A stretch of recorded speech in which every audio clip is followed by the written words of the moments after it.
Hey guys, it's Victor Costa. How you doing? Hope you're doing well. I wanted to share with you a little information today about vectors. Now you might be saying, what's the vector, Victor? I've been waiting all day to say that. Well, anyway, the vector is the line or the point of interest that you are working. So I wanted to share with you something that I noticed in the gym that hopefully you're not doing or you don't have plans to do because it doesn't work very well. So when you're training, you're working on a specific area or line or vector. Let's say that you are on the incline press, you have the incline set at a very specific setting, and you're working this vector or this area or this point of interest.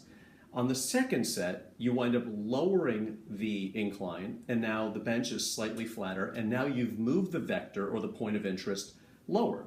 So on each successive set, you keep changing the point of interest or the vector. So in theory, it makes a lot of sense.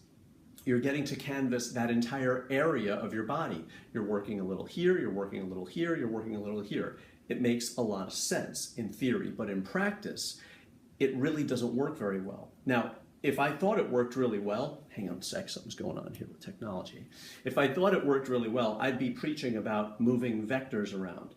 But it just so happens that the people that continuously move these vectors around much too quickly are kind of training everything, but not training at all.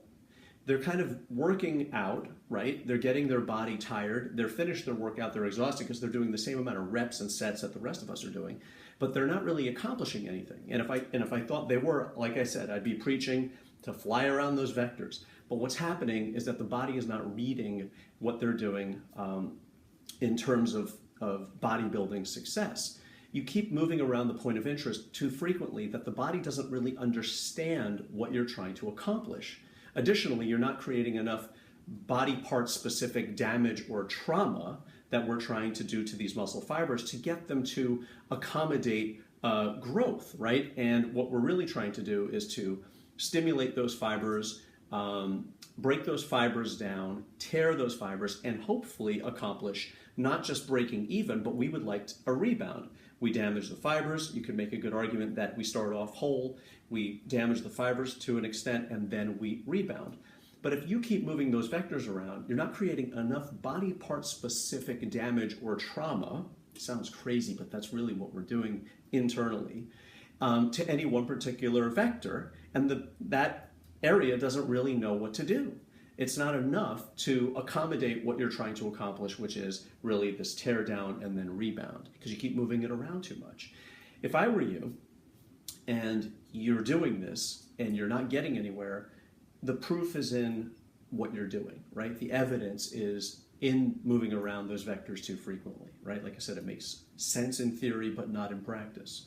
So what you want to do is stick with a particular vector or setting on any apparatus for at least 4 to 6 weeks and see how that does before you move that around. And like I said, I see guys moving around the vector or the point of interest on every set.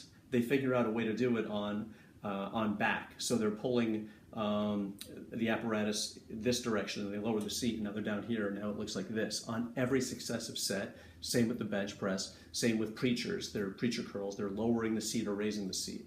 And like I said, I haven't seen a lot of success with those folks. In fact, a lot of those folks are coming to me asking me what to do. And I say to them, I think you're changing around your vectors too frequently. And they say, what's the vector, Victor? And that's this video. So I hope it made some sense. I hope you liked the video. Don't move the vectors around too frequently. I wish you all the best. Peace, love, and muscles. Visit me at Fix Natural. Be kind to each other. Take care.